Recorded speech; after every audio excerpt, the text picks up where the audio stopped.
Bienvenidos, bendito pueblo de Dios. Bienvenidos, hermanos en Cristo Jesús, a la enseñanza número 75 del libro de los Salmos. Desde lo más profundo de mi corazón, yo le he pedido a Dios por todos los suscriptores, por todos los seguidores, por todos los que han dado un seguimiento y ya no lo dan, para que Dios los humille, los castigue, los reprenda y puedan venir a sus pies y que no se pierdan sus vidas.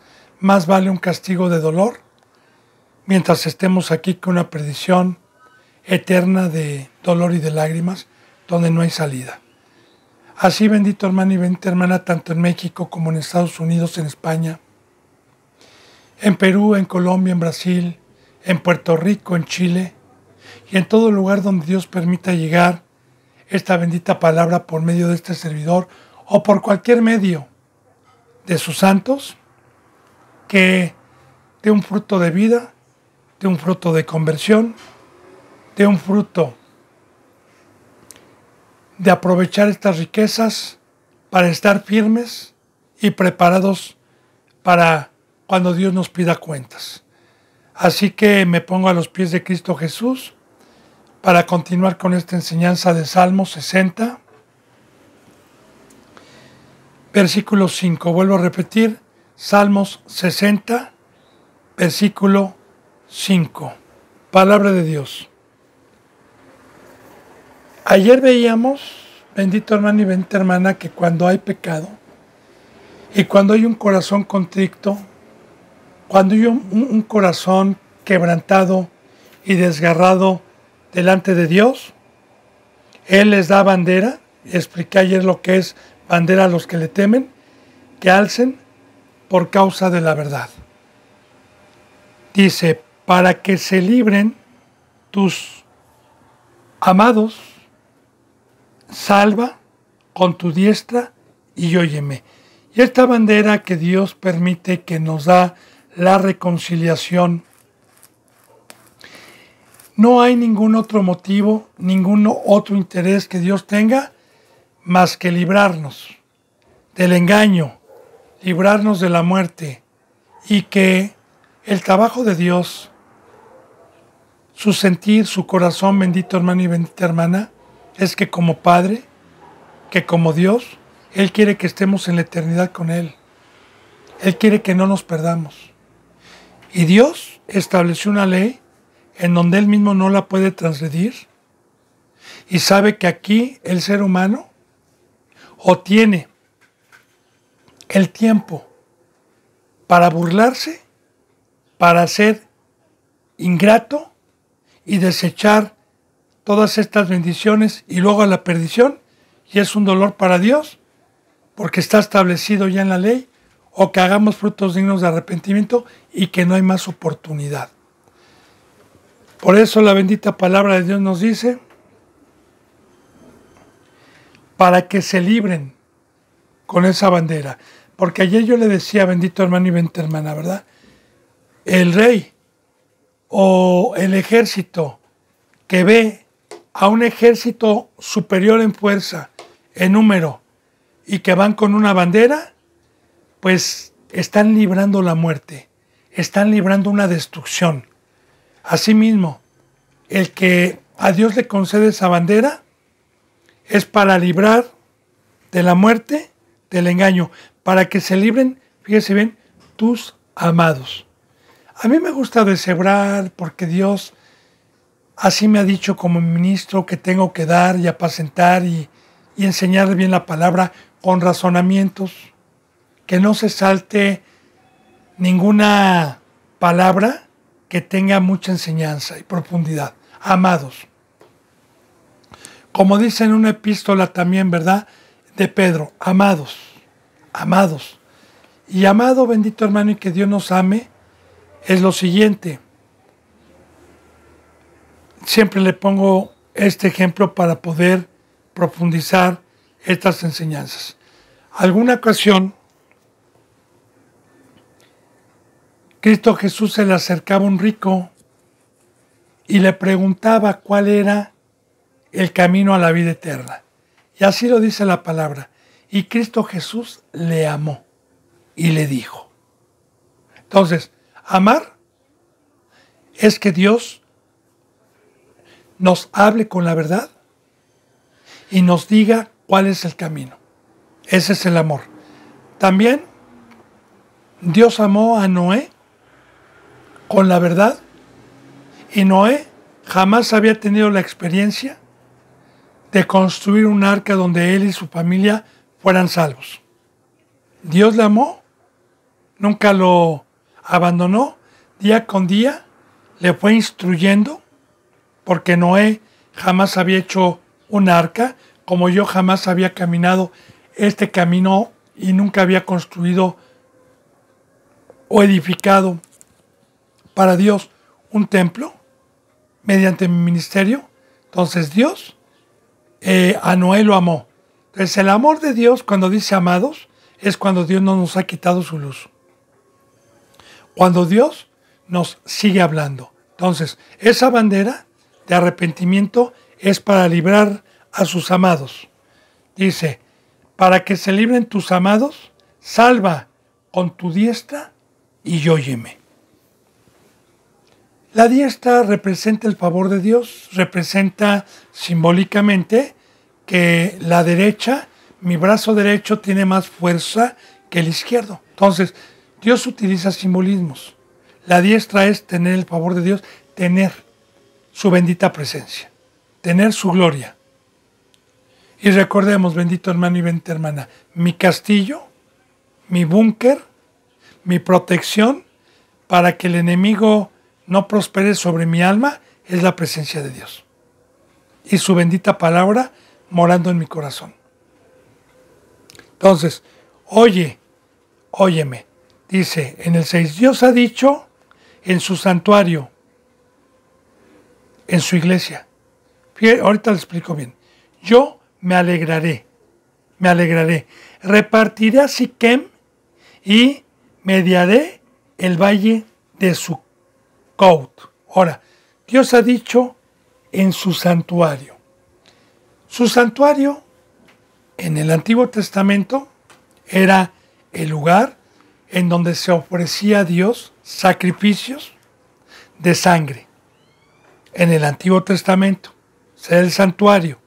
Ahora, de igual manera, como una sombra de lo que iba a venir, el santuario en el Nuevo Pacto es el templo que Cristo Jesús levantó, no con manos, sino con su sangre, que hoy es la iglesia. Y que la iglesia, los que han alcanzado un tamaño espiritual, los que han alcanzado una forma, no estamos en la carne. Estamos en la cruz derramando la sangre, porque en el primer pacto lo que entraba en el santuario no era el animal, no era la carne, sino era su sangre, que representa la vida. Así también la cruz y el pacto que vino a establecer Cristo. Dios por medio de Cristo es: quiero tu vida, dame tu vida. Eso ya lo hemos visto. Entonces, aquí hay una profecía, porque recuerde que estamos viendo puras profecías. Dios ha dicho en su santuario, yo me alegraré. Sí, porque una verdadera iglesia, bendito hermano y bendita hermana, mire, el no contrictar, el no provocar a Dios a ira y a enojo, y el darle alegría es actuar, hacer lo que y cumplir con el pacto de obediencia, sobre todo cuando se ama a Dios y se ama al prójimo, porque Cristo Jesús vino a levantar un templo para que Dios more dentro de una iglesia, de una congregación con los seres humanos. Y así como David fue amigo de Dios, porque no pecó, de igual manera que dijo Cristo: ¿quién es mi amigo? ¿Quién es mi madre? ¿Quién es mi hermano? ¿Quién es mi familiar? Sino los que guardan los mandamientos de Dios. Ahora, los que cumplen con el pacto de amor, con el pacto de ser luz, con el pacto de ser la sal, con el pacto de estar trabajando en su campo todos los días, entonces Dios se alegra, porque Dios mora, derramó su bendito Espíritu a toda carne, pero la llenura del Espíritu la tienen los que terminaron su discipulado, los que alcanzaron una estatura. Entonces, yo en vez de provocar a Dios y causarle enojo, causarle ira, si yo cumplo con el pacto de mi ministerio, con el segundo bautizo, que es estar en la cruz, que es ser íntegro, que es ser recto, que es apacentar al rebaño, y estoy todos los días así, entonces Dios se alegra, reposa en su santuario. Profecías, bendito hermano y bendita hermana. Dice, Dios ha dicho, yo me alegraré. En su santuario yo me alegraré. Ahora fíjese bien, por medio de su santuario, porque esto es bíblico, digo, esto es profético, por medio de su santuario, repartirá Siquem, que eran aldeas pecadoras, y fíjense, repartirá Siquem, que está profetizando el Evangelio a todo el mundo. Repartiré. ¿Qué? Mire, San Juan 3:16 dice, porque de tal manera amó Dios al mundo que ha venido a repartir todas las riquezas que Dios profetizó en el Antiguo Testamento, de la vida, de la luz, de la resurrección, de la reconciliación, de adoptarnos como hijos, etcétera, vino a repartir por medio de su santuario. Y esa es la alegría de Dios en una iglesia, que vayamos a repartir. Como nos pone también un ejemplo en el Nuevo Testamento, cuando Cristo Jesús, en uno de los sermones de los montes, había gente sin comer 3 días y les dijo a sus discípulos, ustedes repartan, den de comer. Y le dijeron, Señor, ¿cómo nos pides eso si solamente hay tantos panes y tantos pesos? No alcanza para la multitud. Entonces, Cristo Jesús oró, pidió a su Padre y multiplicó y llenó 12 cestas, que precisamente y simbólicamente y proféticamente representan las riquezas que Dios le da a su santuario para ir a repartir, para ir a apacentar, para ir a enseñar, para ir a cumplir con el amor que Dios nos dio a los que no son su pueblo. Y esa es la alegría de Dios. Entonces, ¿qué profecías tan más hermosas vienen en Salmos, bendito hermano y bendita hermana? ¿Qué enseñanza tan más grande viene aquí en Salmos? Dice, repartiré así que en coma. Y luego dice, y mediaré el valle de Sucot. Mediaré. Ahora, primeramente, Cristo Jesús fue el mediador, el medio, entre Dios y el primer pueblo, los judíos. Luego Cristo Jesús, una vez que fue el mediador y que trajo la salvación, primeramente al primer pueblo, entonces mandó como medio a su santuario. Pablo, bueno, antes de Pablo, ¿verdad? Pedro, Juan, Bernabé, Tomás y todos los discípulos que Cristo Jesús constituyó, fue el medio que Dios utilizó para ir al valle de Sucot. Claro, todos estos elementos geográficos que Dios pone como ejemplo están en los mapas de la antigüedad, pero como una sombra de lo que iba a venir. Porque el valle, Dios lo representa un lugar donde no hay árboles, donde no es huerto. Porque en un valle no hay árboles. En un valle es una explanada donde no hay árboles. Ahora, la iglesia de Dios simbólicamente representa un huerto, representan árboles, representa frutos. Entonces, en el mundo no había obra, no había un fruto, no había un árbol que diera fruto. Entonces, la primera iglesia, Dios se alegra cuando vamos nosotros al mundo y sembramos con el Evangelio y luego empezamos a regar y Dios les va dando un crecimiento. hasta llegar a ser huerto. Entonces, estas profecías siempre con parábolas, con simbolismos, repartiré a Siquén y mediré el valle de Sucot. El valle de Sucot es mediré, no fue mediar, pero de todas maneras mediré. Esto quiere decir, algún día voy a medir su estatura espiritual. Dios nos habla de una medida, de un crecimiento. Y el crecimiento empezamos a ser niños espirituales y terminamos. La medida es la perfección, es llegar a ser un ministro de Dios. Dice entonces, mío es Galaad, mío es Manasés y Efraín. Es la fortaleza de mi cabeza. Ahora vamos. Está hablando de 3 hijos de Isaac, de 3 tribus en el Antiguo Testamento, porque Isaac tuvo 12 hijos. Pero cuando usa alguna de las tribus, está usando Dios profecías que primeramente vino a su pueblo y por medio del primer pueblo, gracias al primer pueblo, gracias a Dios, mediante el primer pueblo, se nos dejaron historias vivas, profecías que vinieron de muchas tribus, profecías donde nos dejaron un cimiento para construir nuestras vidas espirituales como una sombra de lo que iba a venir, utilizando Dios a un primer pueblo. Y fíjense lo que dice aquí, ¿verdad? Dice, mío es Galaad. De hecho,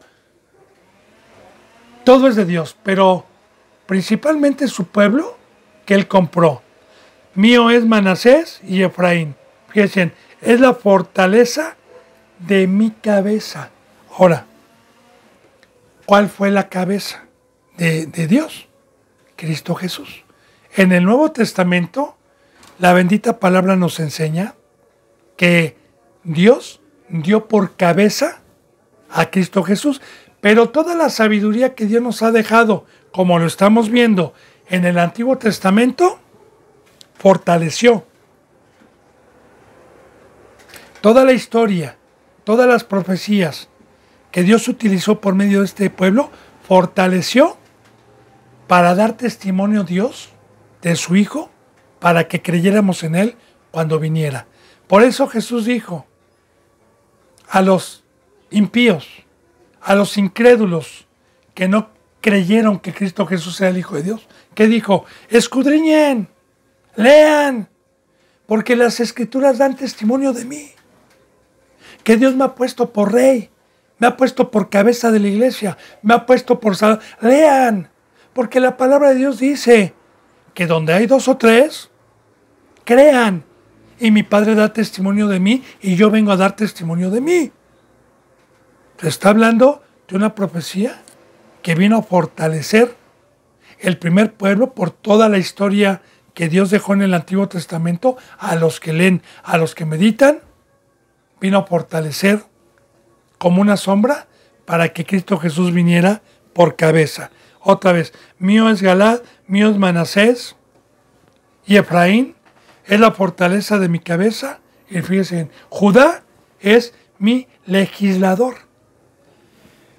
Otra profecía hermosa que hay que meditar y hay que comprender. El 4º hijo de Jacob. Primero Rubén, luego Leví, luego Neftalí, creo, y luego Judá. Entonces, el 4º hijo, genealógicamente, viene Isaí, el padre de David. Y Dios hizo un pacto con David y le dijo que si le era fiel, todo su linaje iba a ser de reyes. Sí, usted lee la bendita palabra y la genealogía.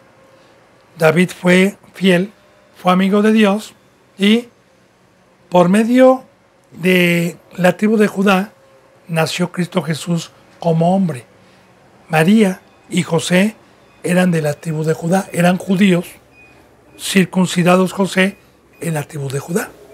Ahora, Cristo Jesús, espiritualmente, nos vino a ser reyes y sacerdotes, y hoy nosotros somos del linaje de Cristo. Por eso, la palabra Judá viene de judío. Y por eso la bendita palabra nos declara en Romanos que nosotros somos judíos. Pero así lo dice, literalmente.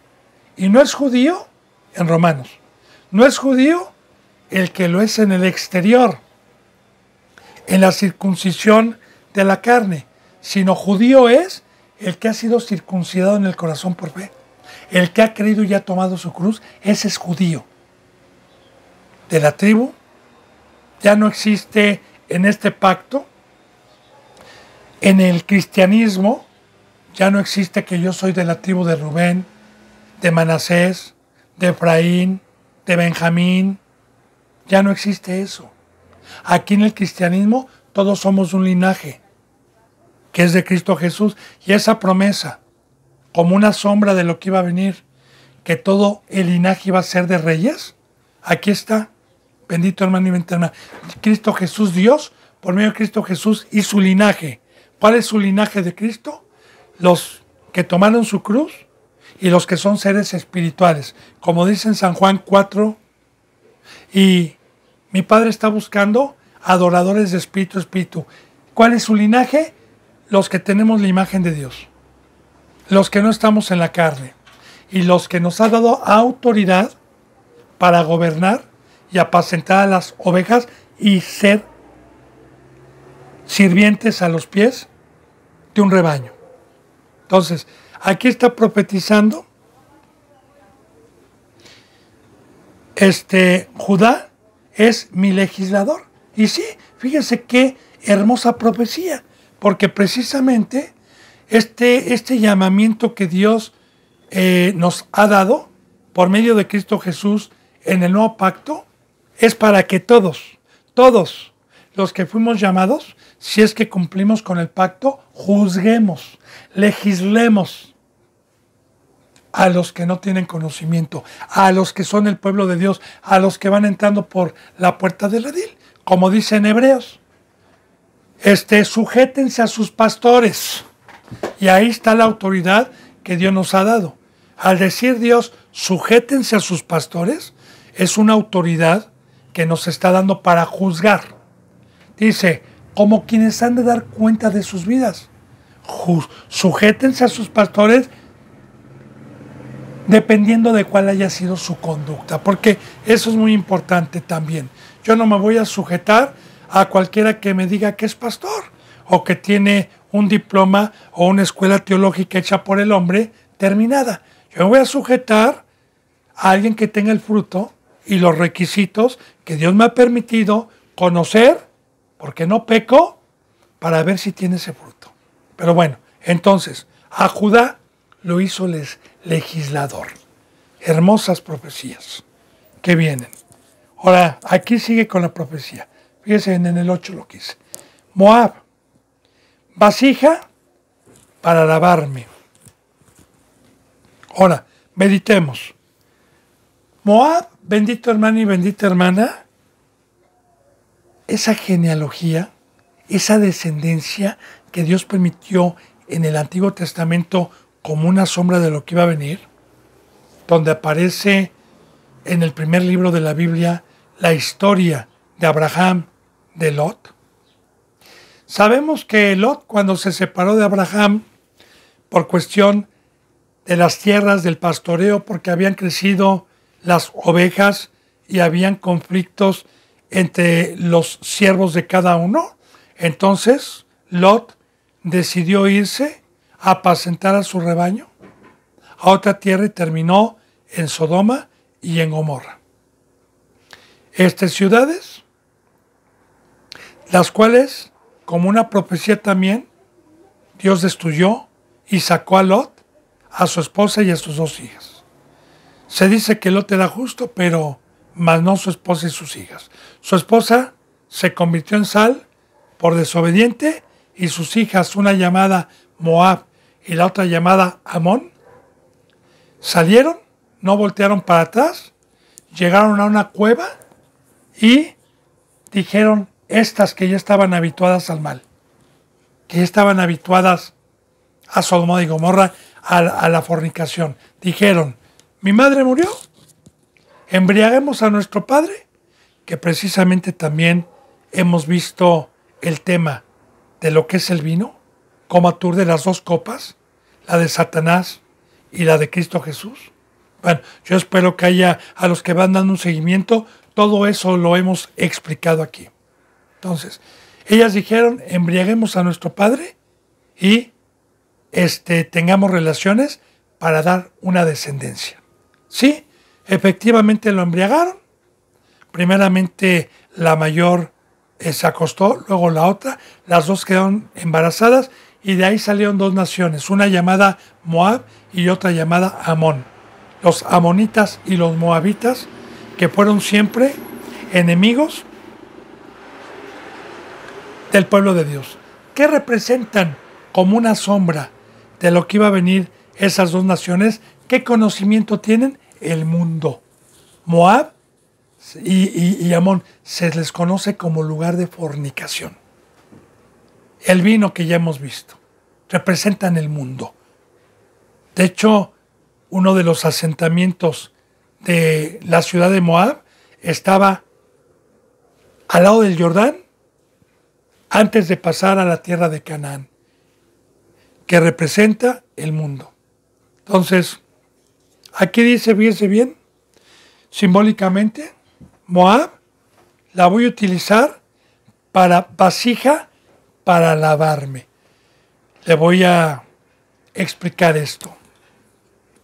Hoy hay moabitas, que son todos aquellos que transgredieron el pacto y llamaron malas tinieblas, amaron más el mundo.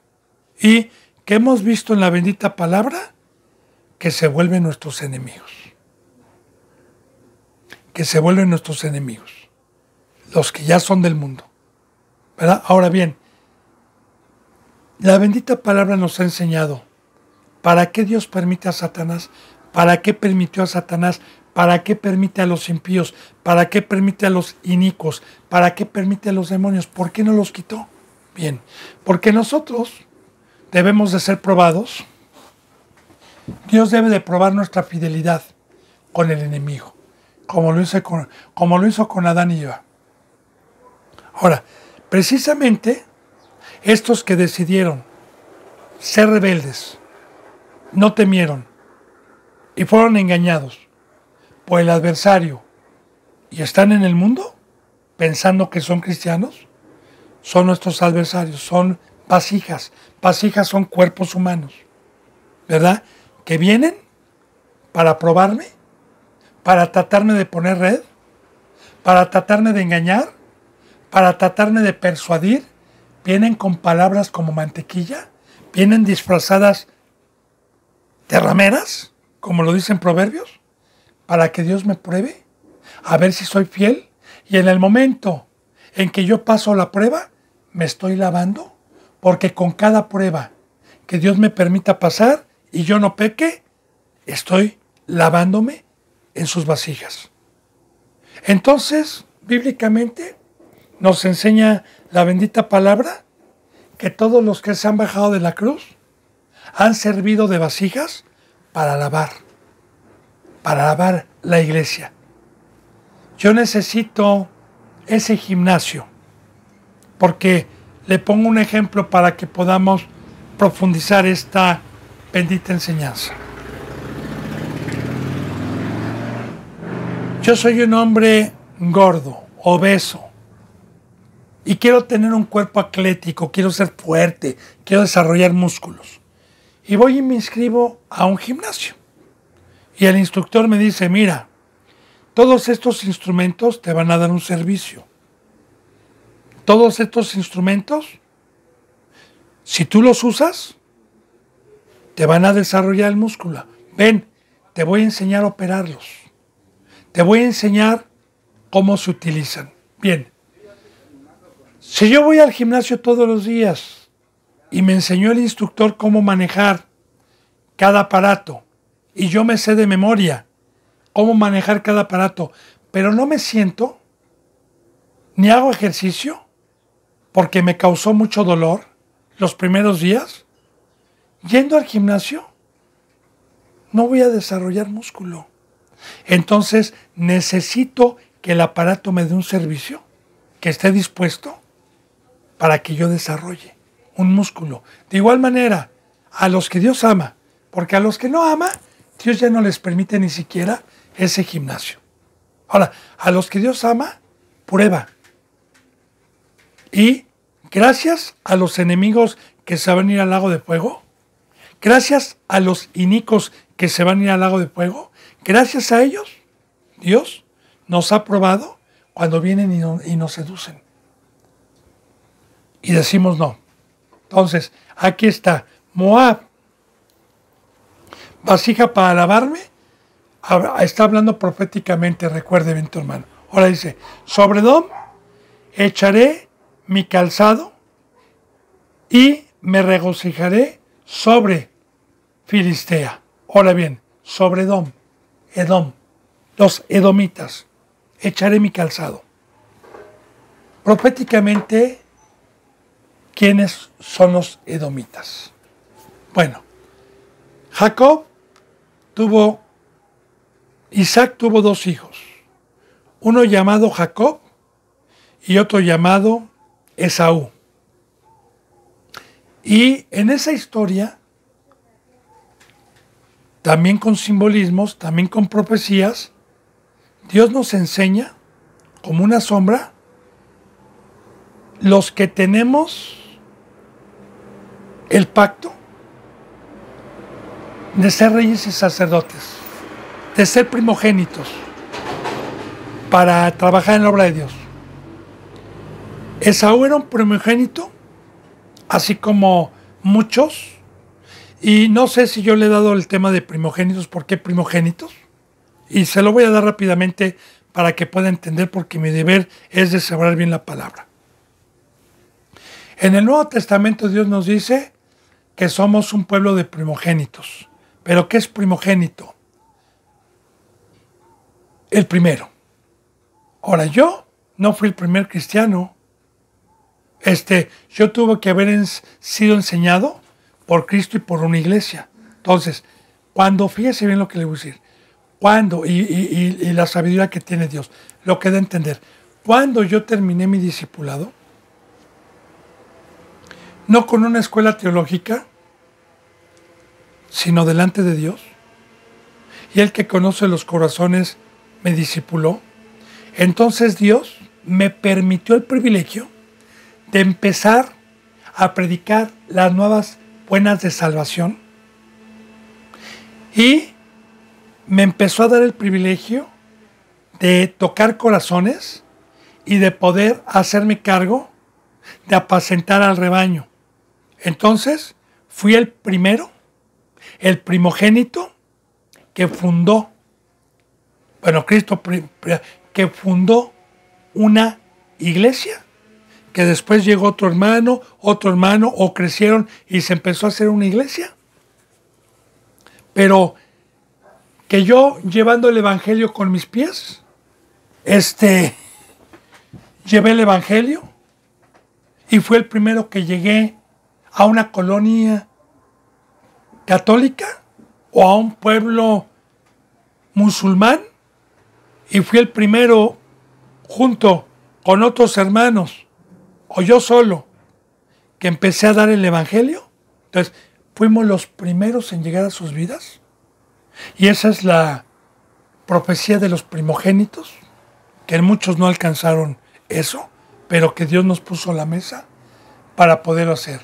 Ahora, ya le expliqué para que podamos entender. Fíjense, sobre Moab, vasija para lavarme. Ahora, sobre Edom echaré mi calzado. Le estaba explicando esto porque Esaú, que fue el primogénito, esto quiere decir que como una sombra alcanzó el ministerio puesto por Dios y no por el hombre, Esaú cambió esa primogenitura por un plato de lentejas. ¿Qué significa simbólicamente? Porque la lenteja no es mala comerla, es sabrosísima y tiene muchas propiedades. También, una serpiente, si yo la veo, no digo es Satanás, pobres animalitos, déjelos, aunque sean venenosos, respételos. Una culebra venenosa no ataca si no se le ataca. Entonces, todos son simbolismos. Ahora, el plato de lentejas representa una comida a la carne. Una comida a la carne que simbólicamente la comida de la carne hoy son las concupiscencias. Hoy es la mesa de Satanás, el dinero, la codicia, la avaricia, el poder. Si yo hago caso a Satanás para poder obtener esas cosas, estoy comiendo. Cuando Adán y Eva pecaron en el Edén, no crea que había una manzana. No crea que agarraron un fruto de un árbol y lo comieron, no. O sea, en el momento que dice que comieron, es cuando le hicieron caso a Satanás e hicieron la acción. De igual manera, usted viene a la palabra de Cristo, de Dios. Usted viene a escucharla y luego se va y la pone en práctica y empieza a poner en práctica sus manos. Usted está comiendo. Está alimentando su espíritu. Si yo vengo a escuchar la palabra y quiero hacer riquezas, estoy comiendo del fruto de Satanás. Entonces, eso es que Esaú vendió su primogenitura y la cambió por un plato de lentejas. Y Jacobo, que era un pastor, porque también Esaú era cazador. Y todo tiene simbolismo, ¿verdad?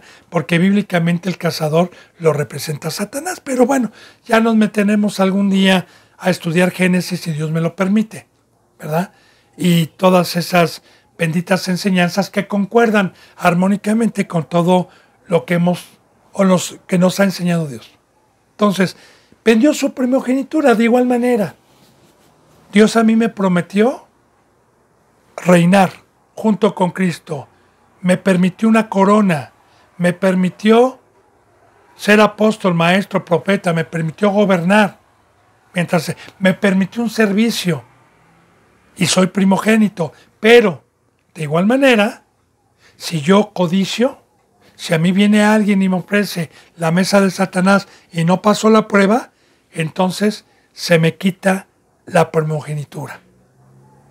Esaú lloró amargamente cuando su padre ya no lo pudo bendecir, porque su padre nada más tenía una bendición.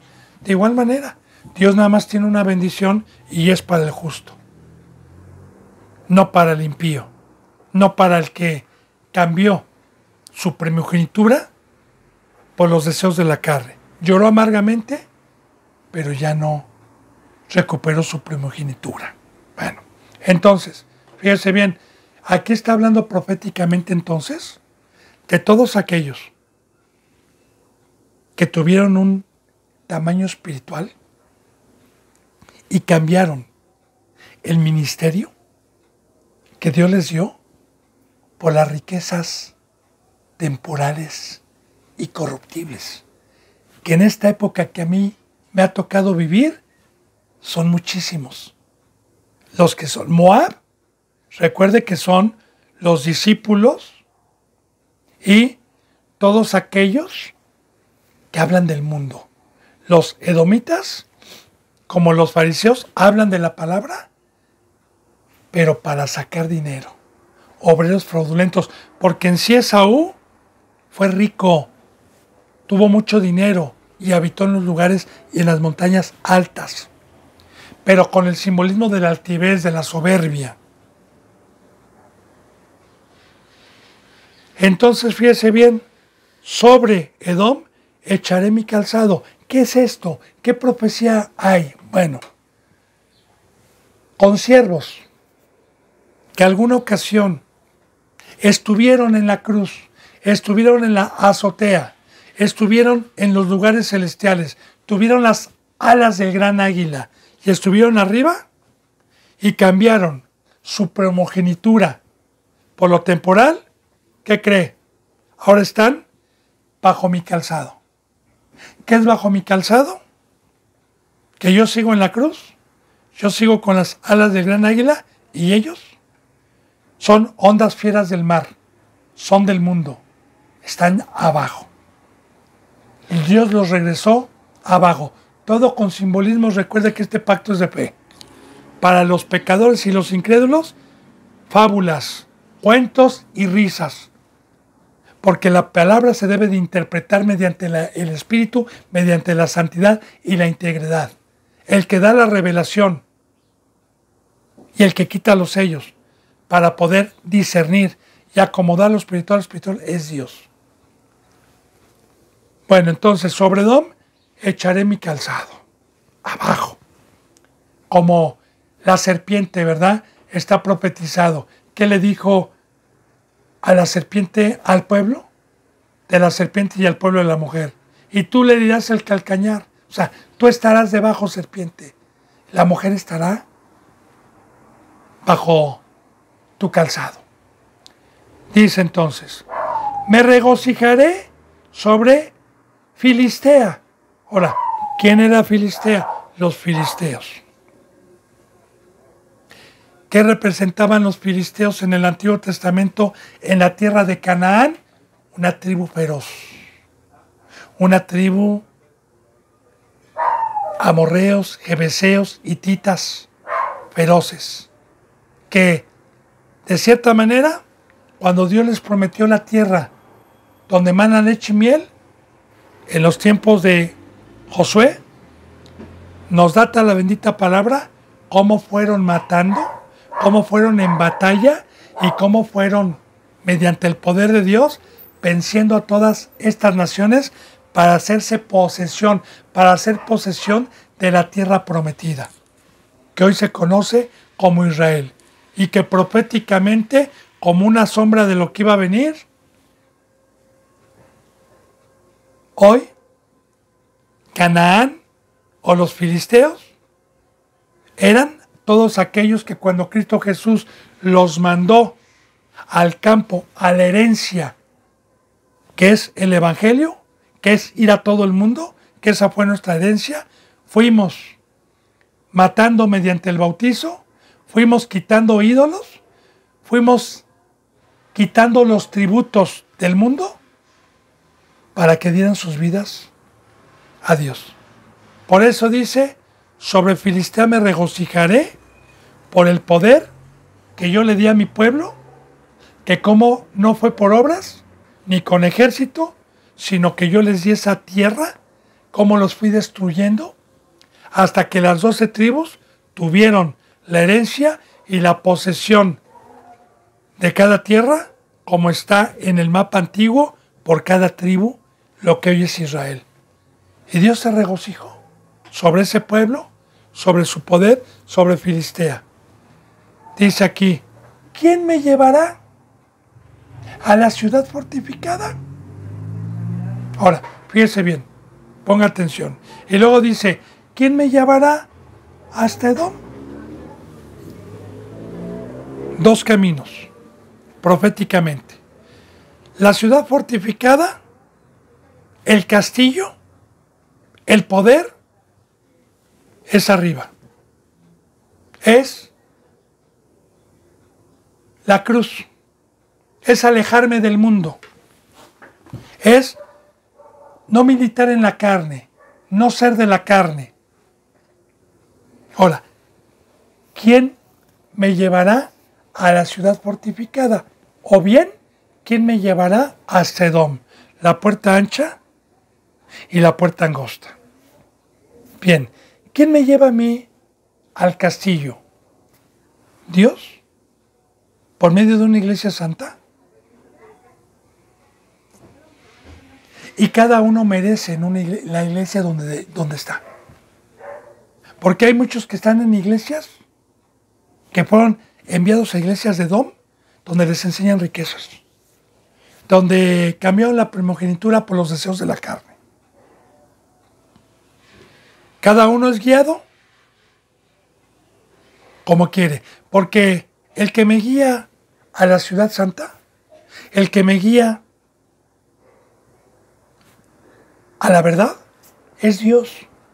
Por eso dice la palabra, no contristéis, no apagues el fuego que hay en ti. Y para ello, bendito hermano y bendita hermana, se requiere temor, se requiere rectitud, integridad, se requiere no jugar, se requiere entendimiento de las riquezas que nos trajo Dios y del peligro que corremos. Porque aunque yo esté en una iglesia santa, aunque esté Cristo Jesús ahí en medio dando la palabra, si yo voy con pecado, no voy a poder ver el camino que me lleva arriba, que me saca del mundo, que me separa y me aleja de la mesa de Satanás. Ahora, ¿quiero pecar? Muy bien. La carne, Satanás, me va a llevar a Edom, a la altivez, a la soberbia y a las riquezas temporales de este mundo. Pero el problema es que voy a perder mi primogenitura, porque todos somos llamados para ser primogénitos en algún lugar. Todos somos llamados para ser apóstoles, maestros, profetas, evangelistas, diáconos, diaconisas y ser instrumentos de llegar a las vidas por primera vez y de poder trabajar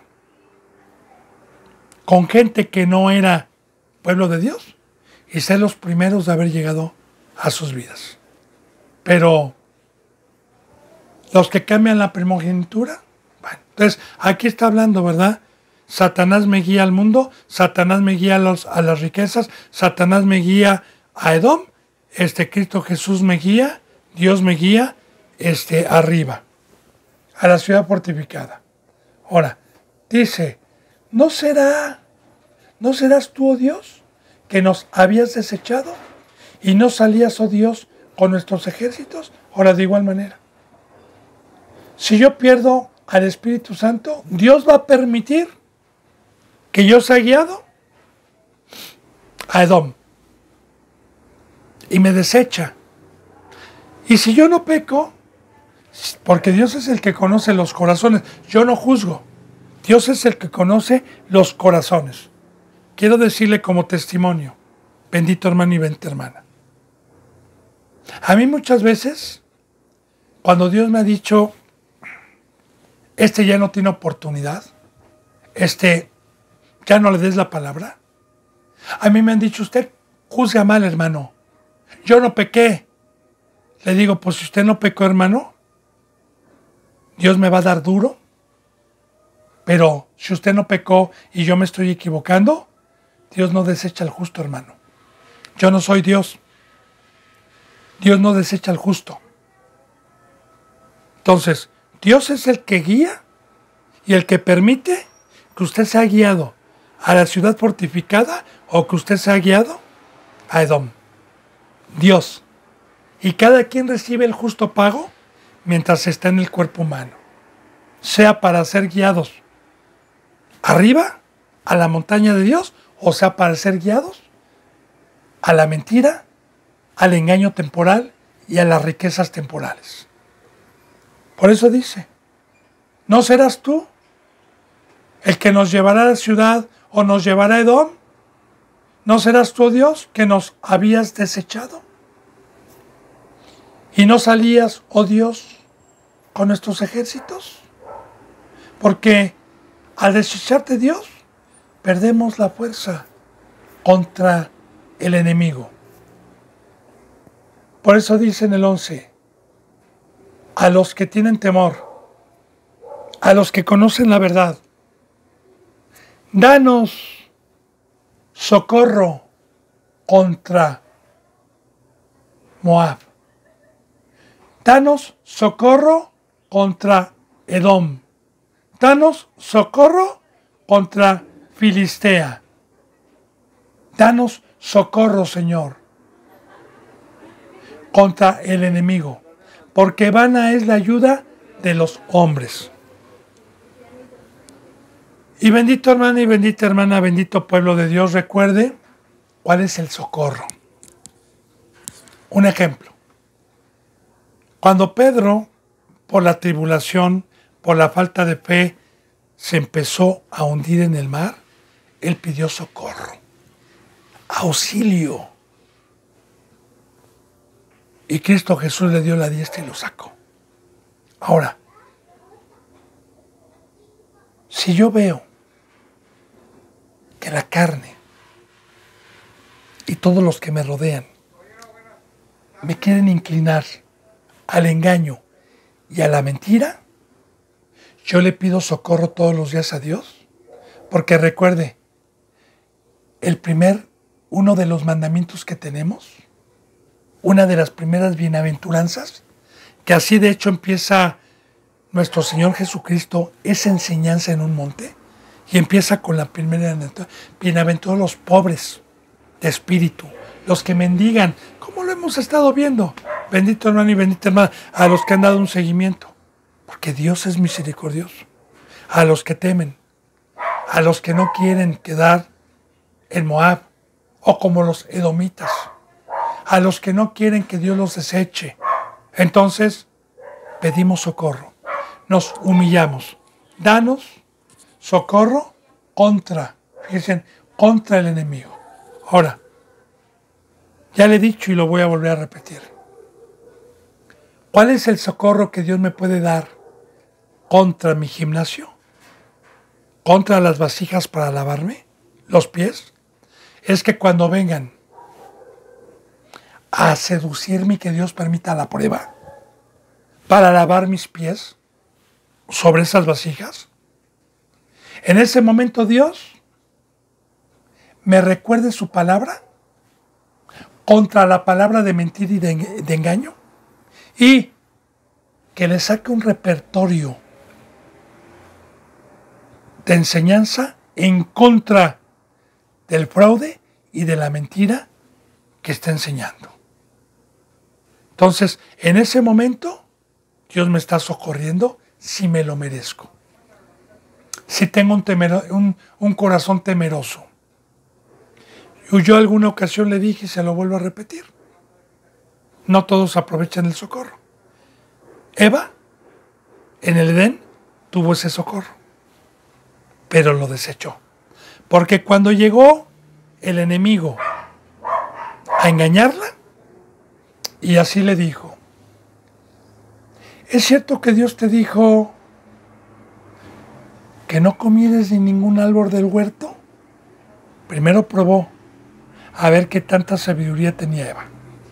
Eva le contestó: no, de todos los árboles podemos comer, pero de este árbol, donde tú te apareciste, de la ciencia del bien y el mal, me dijo Dios que no comiera, que no te hiciera caso, porque el día que él coma y te haga caso, ciertamente voy a morir.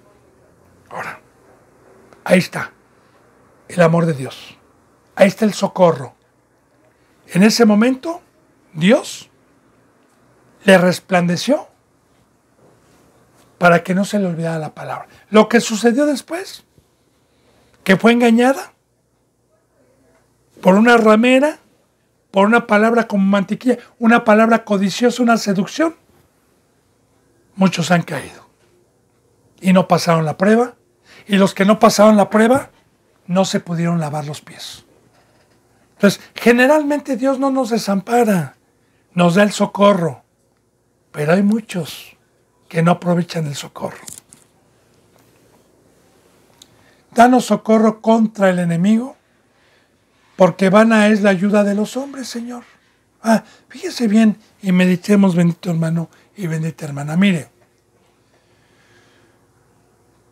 en Gálatas hay un versículo en donde dice: si yo tratara de agradar a los hombres, no sería siervo de Cristo. Los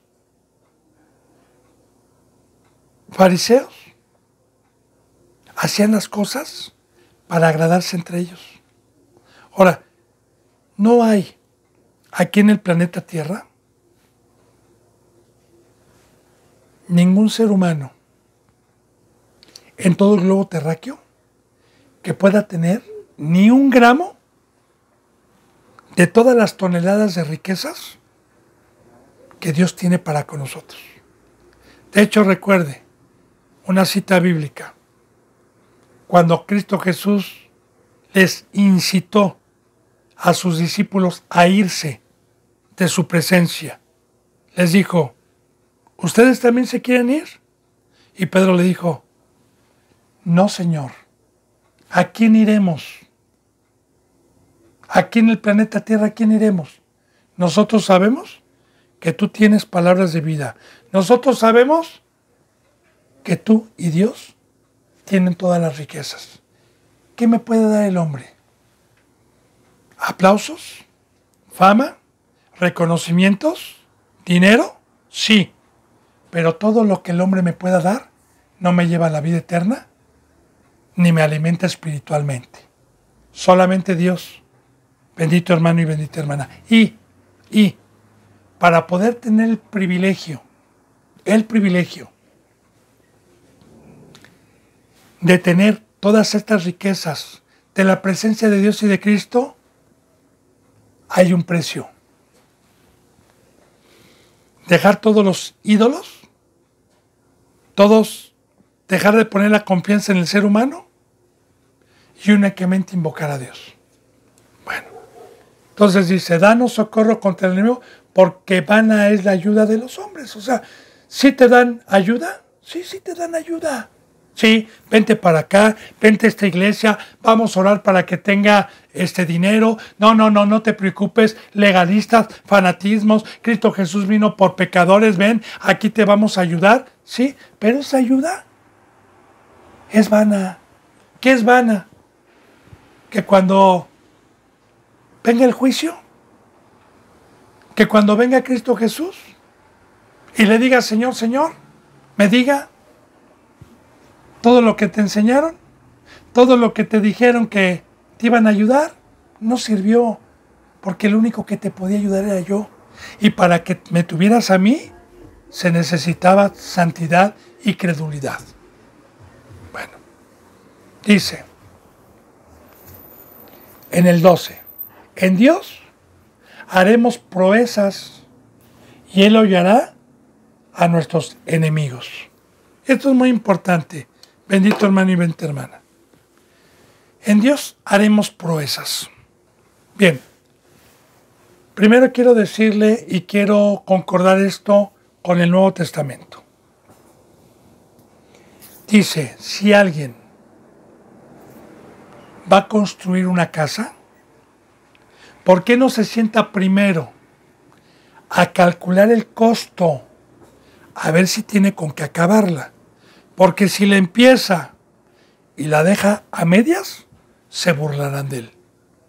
Entonces, las proezas, compromiso. Soy llamado y Dios le digo, Señor, yo voy a construir, voy a hacer una piedra viva para que otro sobreedifique. Voy a construir primeramente mi casa espiritual. Pero si yo le digo a Dios esto, necesito sentarme a calcular si tengo fe. Necesito sentarme a calcular el costo, porque el costo es muerte. El costo es dejar todo el mundo. El costo es tomar mi cruz. Ese es el costo, ¿verdad? Entonces, si yo voy a hacer esa proeza,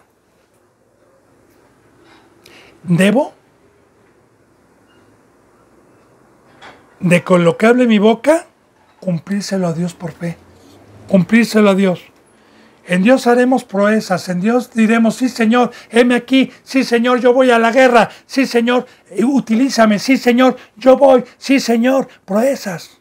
Ahora, Los que tienen esta fe, bendito hermano y bendita hermana, entonces Dios, con su diestra, nos enaltece, no con riquezas terrenales, no para que nos aplaudan, sino para aplastar a nuestros enemigos. Porque dice aquí, si yo hago proezas y las cumplo, si yo hago compromiso con Dios y practico esas proezas, voy a llegar a un nivel espiritual de gloria, de poder, porque así lo dice Dios, y entonces tendré el poder, el arma, la sabiduría para hollar a nuestros enemigos. ¿Qué es hollar a nuestros enemigos?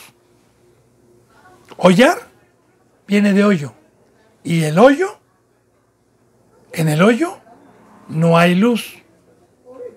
El hoyo es un abismo, es un pozo seco, es abajo. Ahora, en el momento que viene mi enemigo a tratarme de seducir, y si yo hice proezas y las cumplo y las cumplí y alcancé un tamaño espiritual, entonces yo, con esta espada, les muestro cómo ellos son de abajo, cómo son de los abismos, cómo son del hoyo. Se enojan, a mí me ha tocado, se molestan, tuercen las escrituras, rechinan dientes, se van enojados, porque se les dice que son del hoyo, con la bendita palabra, con la bendita escritura.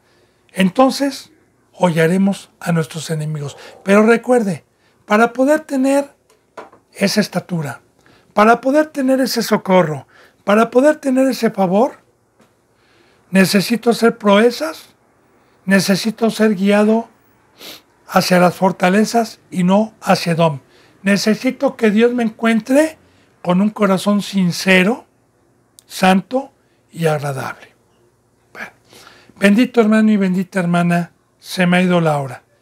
Yo deseo de todo corazón que cada bendita enseñanza, cada capítulo, cada versículo, Dios le dé el entendimiento y lo pueda guardar.